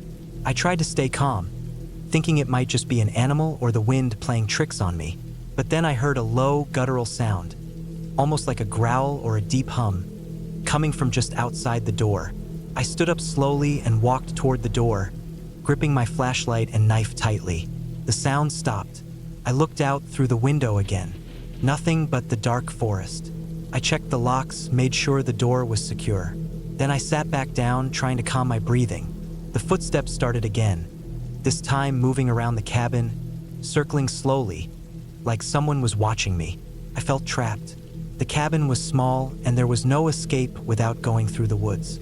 I thought about hiding in the corner or trying to wait it out, but the noise didn't stop. Suddenly, a loud bang on the door made me jump. Someone or something was trying to force their way in. I grabbed my knife and got ready to defend myself, but then I remembered there was a window I could try to break to get out the back.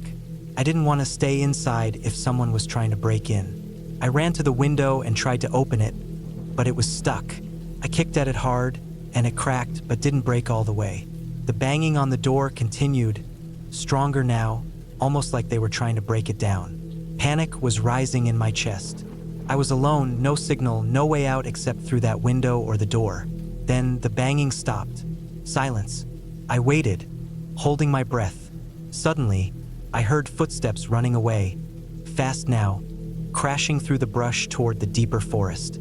I sat down on the floor, shaking. After what felt like hours, I forced myself to sleep, keeping the knife close. Morning came slowly. The light filtered through the trees, casting long shadows. I was exhausted but relieved the night was over. I stepped outside to see if anything was disturbed. The porch had scratch marks and dirt smeared on the door. I found footprints in the mud, big, heavy boots leading into the forest, but no signs of who they belonged to. I packed up quickly and left, driving back toward town as fast as I could. Later, I learned that the area was known for people who liked to sneak around illegally, poachers or people hiding from the law. Maybe one of them had been watching me or trying to get into the cabin. That trip taught me how dangerous being alone in the wilderness can be, not because of animals or ghosts, but because there are real people with bad intentions. Since then, I always check for signal and bring a GPS tracker, and I don't stay in places where I don't know who might be around.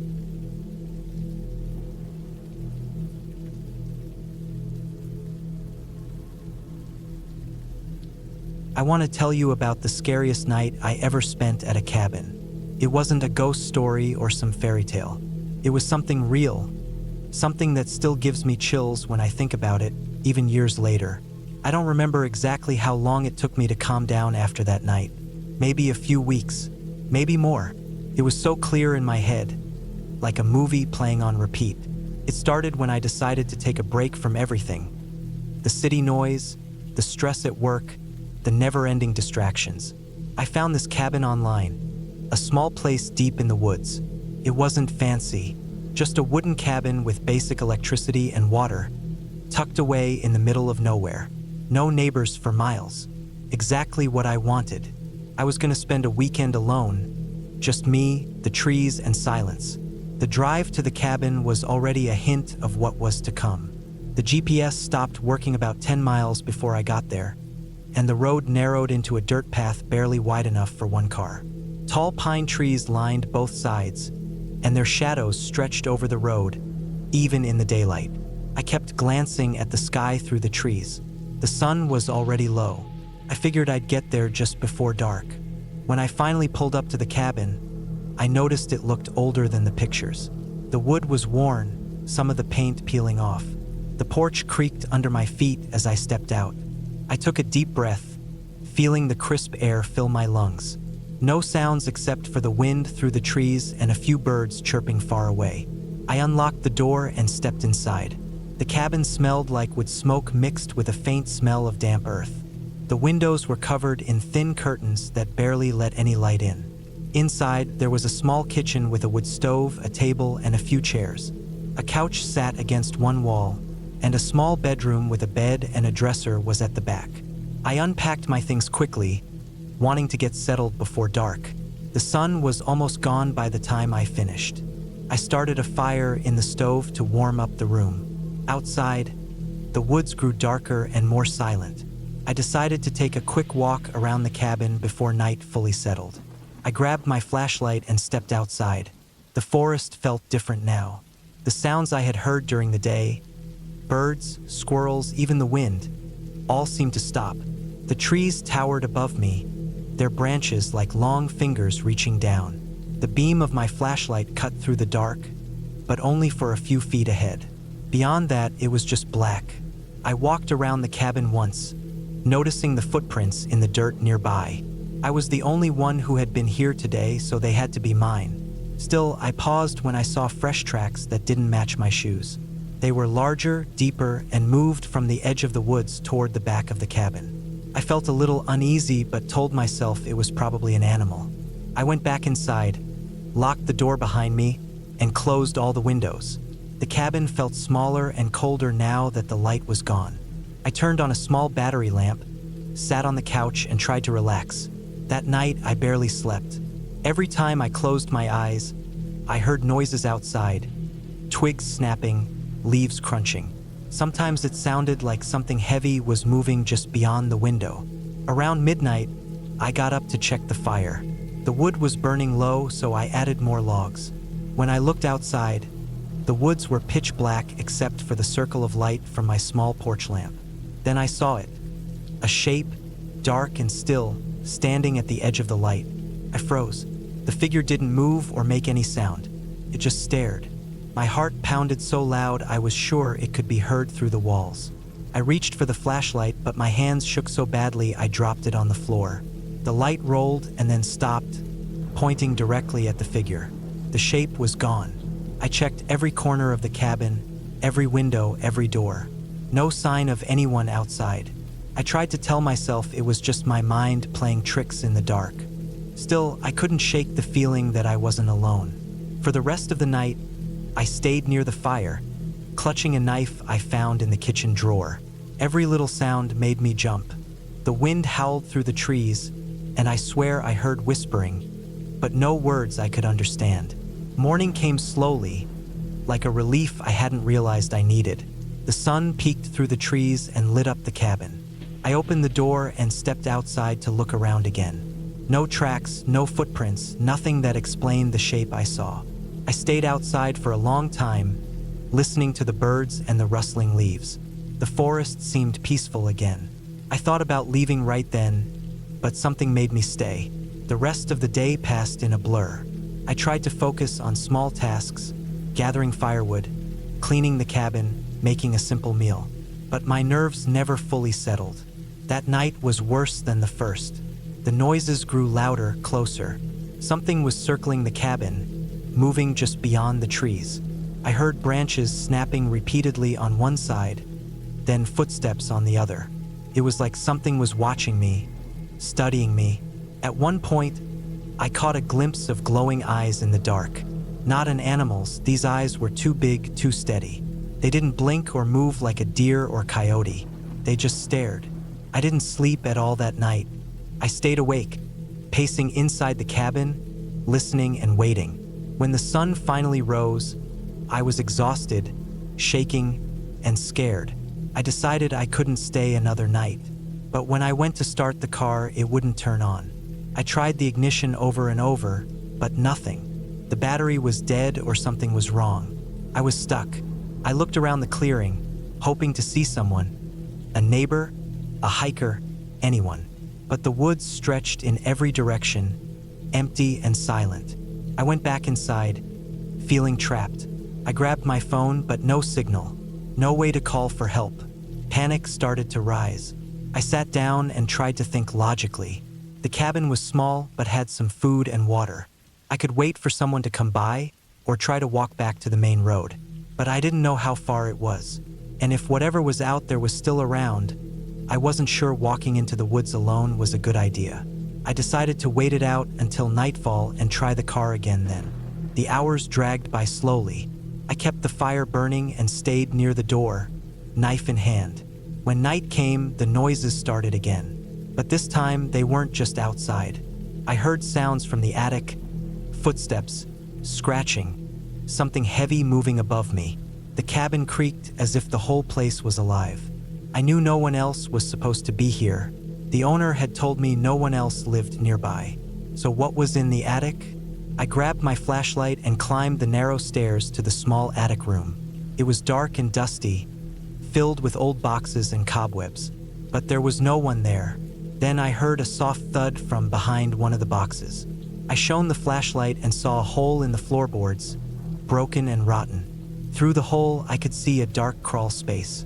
The air smelled musty and stale. Suddenly, something moved in the crawl space. A low growl echoed from deep below the floor.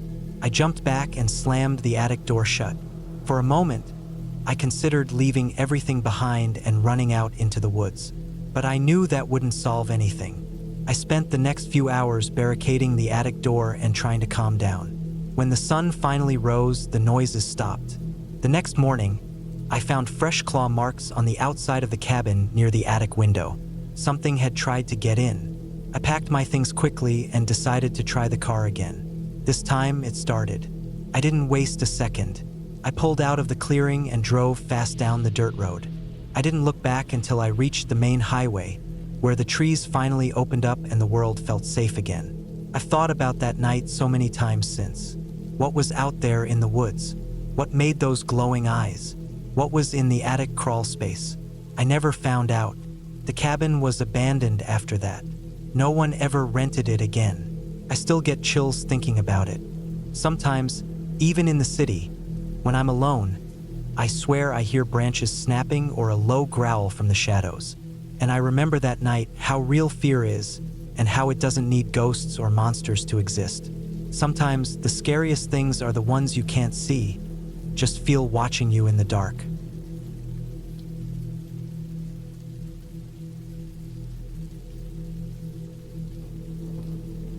I'll start from the beginning so you can understand everything that led to what happened that weekend at the cabin. I'm not someone who usually does things like this. I'm not the type to go on camping trips or stay in remote cabins alone, but I needed to get away. My job had been draining me for months, and the stress was building up to the point where I just couldn't think straight. I decided to rent a small cabin out in the woods for a few days. The cabin was about 3 hours from the city, nestled deep in a national forest area, far from any towns or roads with much traffic. The idea was simple. Leave the phone behind, spend time outside, read books, sleep early, and get my head clear. I didn't tell many people where I was going, just that I'd be off the grid for a bit. I had the address and directions from the rental company, and I packed what I thought I'd need: warm clothes, food, water, a first aid kit, and a flashlight, among other things. I was alone, but I didn't feel worried. I thought it would be peaceful. When I got to the cabin, it looked exactly like the pictures online. Small, rustic, but solid. There was a porch with a wooden swing and a stack of firewood near the door. The area was surrounded by tall pine trees, and the air smelled fresh and cool. The first day went well.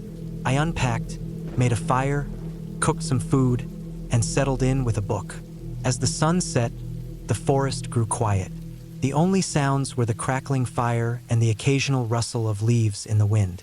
I felt calm, almost hypnotized by the warmth of the flames. I noticed how dark the sky was without any city lights. Stars were everywhere. But something about that night started to feel off.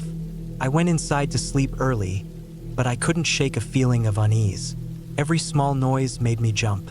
Branches tapping against the cabin walls, a faint crunching sound outside. Even the wind seemed louder somehow. I told myself it was normal, that the forest was alive, and that I was just out of practice with this kind of solitude. I kept a flashlight on the nightstand just in case. Sleep came late, and when it did, it was restless. I dreamed of being watched. I woke up several times, my heart racing. Eventually, dawn came, and I felt a bit better. The second day, I decided to explore around the cabin. I walked the dirt trail that led away from the cabin, deeper into the woods.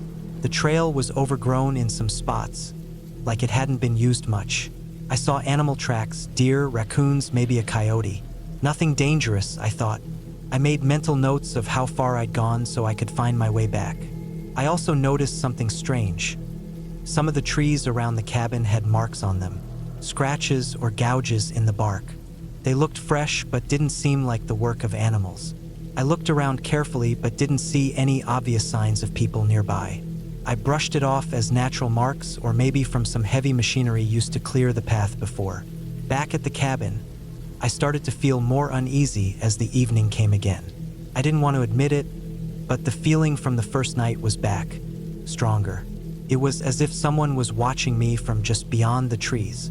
I stayed near the fire longer that night, watching the shadows dance on the ground. The forest didn't feel peaceful anymore. It felt hostile. On the third day, I woke up early and decided to check the cabin carefully. I wanted to be sure the door locks worked well, windows were secure, and the firewood was still stacked properly. That's when I noticed something else. Some of the firewood had been disturbed. Not a lot, but enough to be suspicious. I stacked it back neatly and checked around the porch. No footprints, no trash, no clear sign that anyone had been there, but the feeling that I wasn't alone kept growing. I told myself I was imagining things. Maybe some animals had been nosing around. But then, that afternoon, I found a note. It wasn't a note with words. It was a pattern scratched into the dirt right beside the cabin door. Straight lines, circles, a shape that looked like an arrow pointing into the forest. It was clear someone had been there recently and wanted me to see it. My heart sank.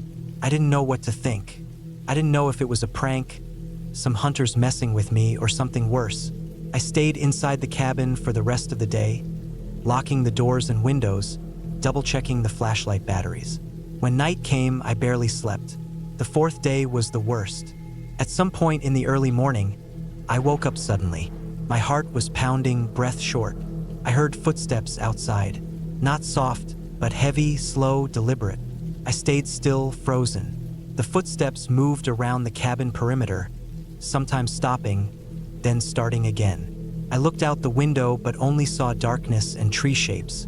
The flashlight was on the table, but I didn't want to move or make noise. The footsteps stopped near the porch. I thought about running but was scared I might make a noise that would give away my position. After what felt like forever, the footsteps moved away, slower now, until they faded into the distance. When the first light of dawn appeared, I stepped outside. I checked for footprints.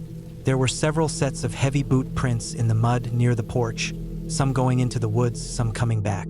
Someone had been watching the cabin, waiting. I packed a small bag with essentials and my phone, which I had mostly ignored until then, and decided I needed to leave immediately. But the road was far, and I had no idea if my car was safe. As I walked to the car, I kept looking behind me, paranoid that someone was following. When I got to the car, it was fine, nothing broken or touched. I started the engine and sat inside for a moment, hands gripping the wheel, mind racing. Then I thought of something. I looked at the forest again, near the cabin, and I saw something in the trees. A figure standing still, just barely visible between the trunks. It didn't move when I looked directly at it. I couldn't tell if it was a person or just a trick of the light. I drove away fast without looking back. The whole drive home, I was on edge, checking the rearview mirror every few minutes. When I finally got back to the city, I told the rental company what had happened and asked them if anyone else had reported strange things near that cabin. They said no, but they also seemed to brush it off like it was nothing. I didn't stay in touch with them after that. In the weeks that followed, I tried to make sense of what happened. The scratches on the trees, the marks on the firewood, the note in the dirt, the footsteps at night. None of it added up. But then I remembered something I saw on the way to the cabin. There was a small sign near the main road that I had barely noticed because it was faded and old. It read, "Private property, no trespassing." I thought the cabin was inside public land, but maybe it wasn't. I searched online and found that the cabin's location was on the edge of a privately owned forest area. I looked at maps and found a network of logging roads around the cabin that were not public. It became clear that the people whose land it really was probably didn't want anyone there. And that explained the marks, the footsteps, the warning scratched in the dirt. They had been watching, and when they saw someone unfamiliar, They had come close to intimidate or scare me off. I never went back. I learned something important. When you're out in the wild, especially near private land, you have to be aware that not all dangers come from animals or nature itself. Sometimes it's people who want to keep you away, and they don't care how they do it. I'm not a city person by nature, and I'd always thought the forest was a place to find peace. But that trip changed everything. The cabin wasn't haunted by ghosts or anything supernatural. The real terror was real people. People who didn't want strangers on their land, who were willing to stalk, watch, and threaten someone they didn't know. I told myself I was lucky it didn't get worse. I never saw anyone close enough to identify, and they never tried to hurt me physically, but the threat was there. It was enough to make me pack up and leave in the middle of the night, scared and alone. That experience stayed with me for a long time. Now, I make sure I research every place I stay carefully. I always check land ownership, local warnings, and what others have experienced. And I'm never out in the woods alone again without knowing exactly where I'm going and who owns the land. The forest can be quiet, dark, and beautiful, but it can also hide things you don't expect. Not monsters or spirits, but people with their own reasons to be dangerous. That weekend in the cabin taught me that lesson the hard way.